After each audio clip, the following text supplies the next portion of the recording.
Hello, I'm Paul Gates, and welcome to the Academics. I'm joined by my fellow panelists, Dr. Dave Spiceland and Professor Heather Page Preston. Now, Appalachian Junior Tyler Harden will go over the topics that we'll be discussing today. Hello, I'm Tyler Harden. Today on the Academics, the panel will discuss the current events affecting us globally, nationally, and locally here in the High Country. Today's topics are New York offering free college, the San Bernardino shooting, and the recent incidents of racially motivated violence. Thank you, Tyler. Today on the Academics, we'll first take up the New York State initiative that has just begun as the first state to offer free tuition for 2- and 4-year universities. Does this set a precedent? Is this a good idea? Let's look at some of those Well, and things. usually New York and California are the precedent-setting states. So from that standpoint, it is precedent-setting. Is it a good idea? We need to talk about it. I think it's a good idea. I think that I think it's a good idea for a number of reasons. If we're going to invest in anything, it should be education. We know that there are a lot of good things that come out of education. We were talking before, you mentioned some statistics that were really interesting. Lower incarceration rates, the ability of folks to, as you said, read a manual and install your heat pump. And I think that the public good that comes out of education, the demonstrable public good, is well worth the investment. And it is an investment. I've always believed that it's not an expense; it's an investment in the economic well-being of the state.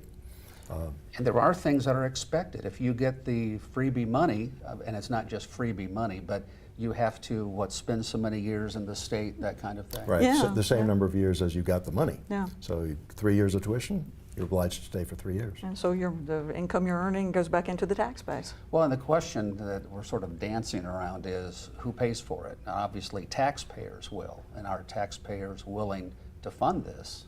And elections are usually where we find out, maybe.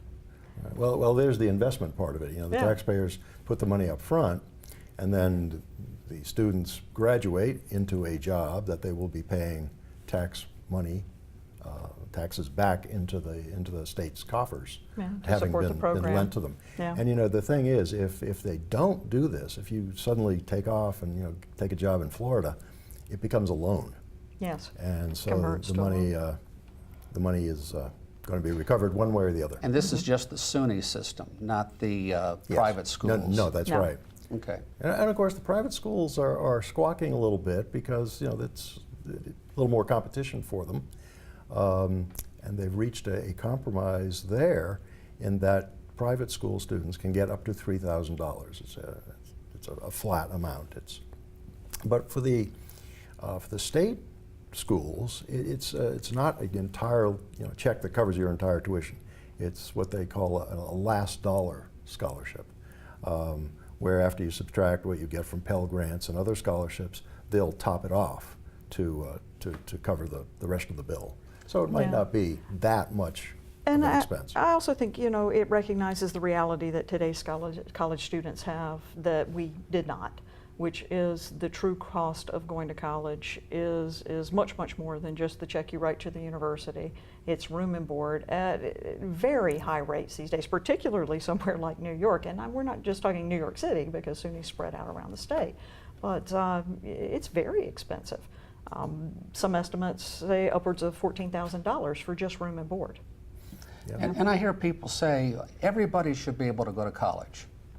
Well, are they able to really fulfill what it takes to be a college student? And that's, a broad issue right there.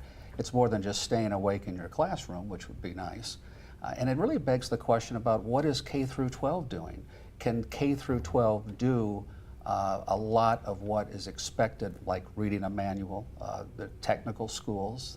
We talked earlier about that. You mentioned that as a possibility. Yeah, I think K through 12 is doing that job. However, the reality is that a bachelor's degree has become the high school diploma of America now. You cannot get an entry-level job anywhere, even if it's just to answer the phone, if people really do answer the phone anymore, without a bachelor's degree. they don't even interview people without them. Well, then let's talk about the part of this initiative that doesn't funnel everybody into a 4-year school. This money is also available for 2-year public schools. And we were talking a little bit before about how that might be the place where vocational education would be the main focus of a 2-year campus. And a person would then enter the workforce after 2 years instead of 4. Yeah, I firmly believe there's a place for vocational education. It's just as valuable as 4-year education. Sure. Let me raise this question. Why is education at the university level or the college level, why is it so expensive? We get blamed because they say, well, it's the faculty salaries and we're demanding so much, and we sit around and sip tea and we don't really do anything, which I think all of us would disagree with. But why is it so expensive? Is it just the marketplace, or? To a large extent, it's consumer expectation that universities should be places where they cover a whole lot of your needs. It's also increasing demands on the university, or not demands on the university side, but realities on the university side, that people are coming to school with problems that you didn't have in mass before. And then there is the phenomenon of corporatization at the university level. And then there's the amenities. You've got Division I football. There's that. At any level, it's expensive to play. That's part of those consumer expectations. Dorms, right, exactly. State-of-the-art student union, and none of that has anything to do with classroom instruction. Yeah. When I was in college, my dorm room was cinder block walls, and the beds were bolted to the wall. Yeah. You could not move any of the furniture. So you wouldn't steal it, or what? I don't know what they were worried about, but Huck the parts. It was a step above a jail cell, I think. But amenities are enormously expensive. Gyms and recreation centers and to think, well, we're talking about North Carolina now, but there are fees in addition to tuition and then room and board is separate from that. But the fees in the UNC system are generally about the same as the tuition, but they just mask it a little bit, calling it a fee. And it's interesting when you meet with, like at these high school days and whatever, you meet with the, and this is frustrating for me, little Johnny is behind the mother, and the mother is asking me all these questions, and it's basically, it's what can you do for me? And I hear very little about what does it take to get a good education at this particular school, college, or whatever. What are we doing here? And I'll tell you one thing that I would like for us sometime to talk about is, I think that, and this goes back to my earlier point, I don't think that faculty, and I'm thinking of myself and generally, I don't think we've done as good a job as we can to let the public know what do we do. We do more than teaching. We have a lot of these things that the state expects of us. Every 5 years we do, something to show that tenure, blah, blah, blah, or whatever. There's just a lot of work being a teacher. Now, it's not like when I was growing up in Detroit and you'd work in the factory, you'd do this all day and you'd put things on the car. It's not that kind of work necessarily, but it's a lot of mental work. It's a lot of, could be politics, those kinds of things. So I think we need ongoing to try to sell the public on what do we do as faculty and staff. Absolutely. Well, that's certainly an important philosophical point. That's a PR problem, and It you're is our PR person. It is a PR problem. Yeah. It is. One thing we haven't talked about yet is the eligibility for this. I mean, there's an income cap. There is. And go ahead. I'm trying to remember exactly what it is, but I have my handy dandy stats with me. The income cap is for families who earn no more than $100,000 a year. That will lift a little bit to $110,000 next year, and then we'll reach, they estimate $125,000 in 2019. Right. Yeah. And of course we're talking about New York here. A family income of $125,000 will not look so high in New York as it would in another state. Yeah. But we'll see how this works out in reality, because it takes care. It kicks in the fall. Yeah. So it's not far off. Okay. Let's turn to the San Bernardino shooting. I think at first, when you hear school shooting, the first reaction these days, unfortunately, is some unhinged gunman who walks into a school and shoots the place up, because that's what we have seen. That's not what this was.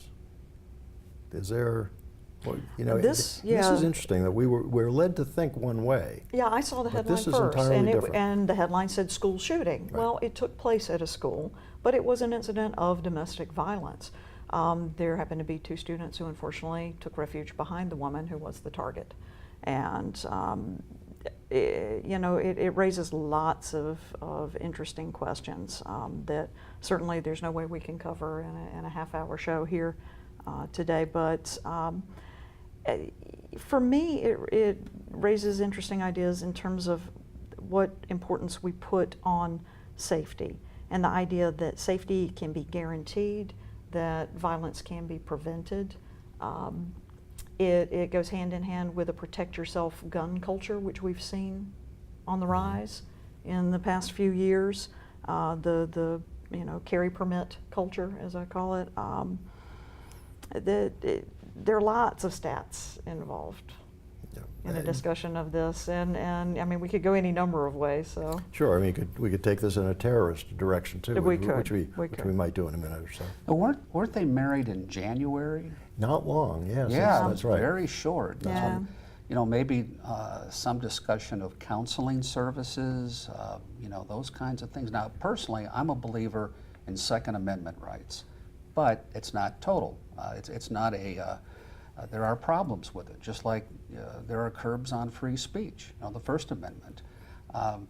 So when people talk about taking away guns and blah blah blah, yeah, but what was the problem here? What happened? Part of it is the societal view of domestic violence. It's not the same that we have for other types of violence. There's a lot of victim blaming. Why didn't she leave? Well, the stats show that the women who killed are in the leaving situation. That's the predominant number. Just to give you a statistic, I borrowed this from a book by one of our colleagues here at the university, Elika Peterson-Sparks. She and Kit Gruhl co-authored a book called Intimate Partner Violence. And it says, rightfully so, we mourn people killed in action in military conflicts. And they did some research and came up with an interesting comparison that in an 11-year period from June of 2001 to August 2001 to June of 2012, 6,838 people were killed, Americans were killed in Afghanistan-Iraqi conflicts, okay? In that same time period, the number of women killed by intimate or ex-intimate partners, 11,766. Mm-hmm. That is a phenomenal number. Mm-hmm. And yet, it's not reported. It's underreported. It doesn't even touch the tip of the iceberg for the types of violence that women encounter in society. And what you get is the victim blaming. Mm-hmm. Why didn't she just leave? You can't do that. We don't do that with people who are shot while someone's robbing a bank. Well, if he just left, he wouldn't have been killed, right? It's one at a time shootings don't make the news. No, they don't. A mass shooting is, of course, going to attract attention. By the way, this weekend is the 10th anniversary of Virginia Tech. Oh, wow. Speaking of school shootings. But this, just like you said, Heather, happened to just take place at a school. Mm-hmm. But there's workplace violence in a more general way, too. Mm-hmm. People shoot up, remember we used to talk about disgruntled postal workers, which was often just the result of job stress and so forth in the current way that the postal system is structured. So that's another type of what we're talking about, this when it takes place, this domestic violence takes place at work. There's more to it, all kinds of workplace violence situations. And then, of course, I think probably a lot of people thought, well, the next thing to occur to them was, is this terrorism? And clearly, it was not. But it's the kind of thing that I think we're conditioned now to expect a little bit. Since 9/11, the number of Americans who have been killed in the United States by terrorists is about 135. More people than that have died in that time by falling in their bathtubs. And yet we think that the terrorism is the bigger threat. And of course, kind of fitting in what you say, Heather, the overall gun violence in the United States, in all situations, comes to about 12,000 shootings a year. And that's the kind of the kind of statistic that's generated when you have this gun culture that you talked about, the carry culture, and that arises from the problems that I'm sure you're alluding to. Who actually has the right to purchase a firearm?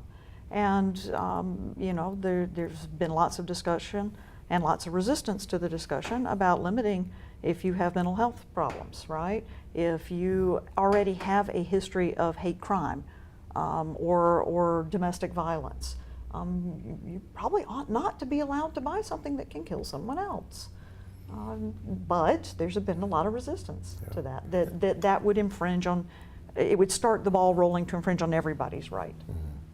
Well, right now we're embroiled in the middle of campus, carrying guns on campus. There's a bill in the state legislature that would allow people not to have to keep them in the trunk of their car locked up. Which is what we have now. Which is what we have now, that's right. But if you have a permit, you can carry it. Is that a good idea? No. Have there been some other states that have done that, or I don't know, but I'm just asking. I think maybe Texas just recently, this is all within the last couple of years that this has really come up. I think Texas is one of them. I'm not aware of any others. This is kind of a new phenomenon. I mean, haven't we already gone through the Wild West period where it was pretty much decided it wasn't a good idea for everybody who's up to whatever they're doing to come into town with loaded weapons? And it's interesting because I have a strong interest in the Wild West and old westerns, and you would be surprised at and you see this in some of the movies where they'd say, "Okay, partner, you check in your gun before you come into Abilene or whatever." Tombstone, Yeah, so before the law got there, a lot of times it was the Wild West, but then once the law came, if you had law people, I'm going to say lawman because it tended to be that way, then Wild Bill Hickok comes along, and he wasn't exactly the best lawman in terms of being consistent. Right. The idea of 18-year-olds carrying guns on campus might be a little scary. the idea of anyone on campus, you have a bad day, how are you going to, take that out on somebody, or are you going to take it out on somebody? Yeah. And even if, the argument is, well, it's a small percentage who resort to using guns. Well, I don't want any part of that small percentage. What's small? One death is too many. And then you got that problem of, the shooting starts, okay, the permitted carry person has their gun out, and then the police arrive. What are they going to do? Yes, they're going to shoot everyone who has a gun. Any gun they see, they're going to shoot. And here's the thing, here's the reality. This is not a video game, this is real life. Trained law enforcement officers have an abysmal percentage rate, if we think of 100% being perfect, right? For actually returning fire and hitting their mark when they're under fire. It's something like 19%. These are people who undergo training. The rest of us, we may go to a firing range, but what do you think the accuracy rate's going to be? Yeah, that's true. The statistics show that the handguns are accurate to about 20 feet under combat conditions, which is what that would be. Yes.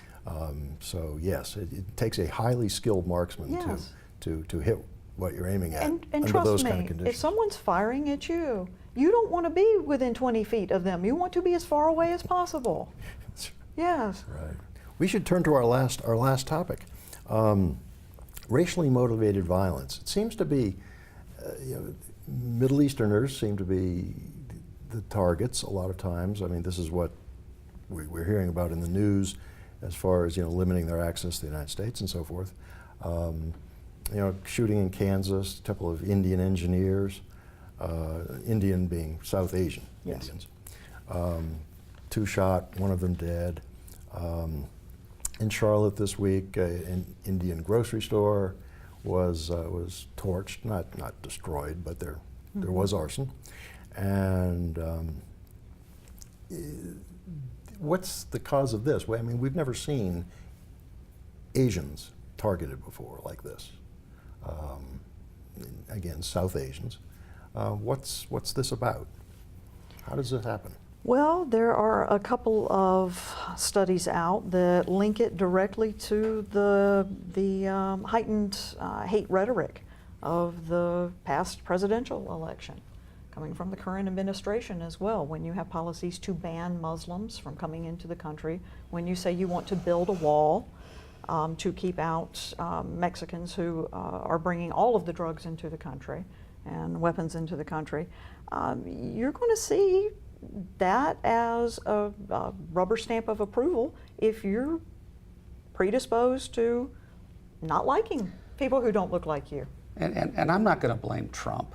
I am going to say that having been to the wall, having grown up in Arizona a little bit, there's a lot of things about our southern border. It's not just keeping Mexicans out.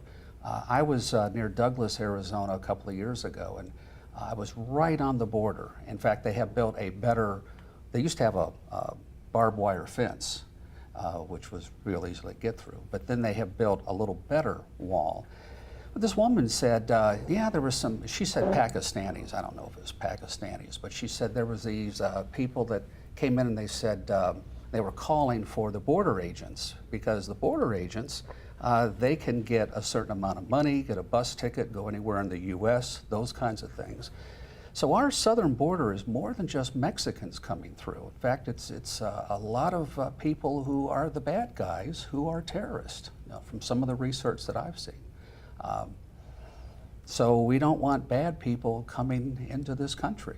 So I think there is a reason for a wall. And if you talk to people in southern Arizona and some of the counties down that way where there's been some shootings from illegals, call them undocumented or whatever, there's a lot of fear down there. I understand what you mean, Dave, but that, in some ways means that we don't have bad people already here. And we do. We do. And right? we take care of them and legally. And bad people are going to go and exist wherever they want to at some point. But how do they get in here? The same way anybody else does. Well, we had a previous administration who encouraged people to come in, and that made a bad situation even worse. Well, last time I checked, the whole country was founded on encouraging people who were from other places to come here. Limited immigration, which President Obama had some of the same kind of restrictions that President Trump has passed by executive order. Well, Okay. I think that's a topic we're going to revisit probably. I mean, this is not the kind of situation, kind of problem that you solve. No, it's very complex. Within a month or two. This is Yeah. very complex Yeah. because it involves a lot of money, a lot of people, and a lot of border to cover. Mm-hmm. And I'll make a prediction: there will never be a wall all the way across our southern border. It's No. just, it's impossible It's to do. not practical. No, to do. Yeah. it's not. No. Well, that's our time for this week. Thank you for tuning in to the Academics. See you next week.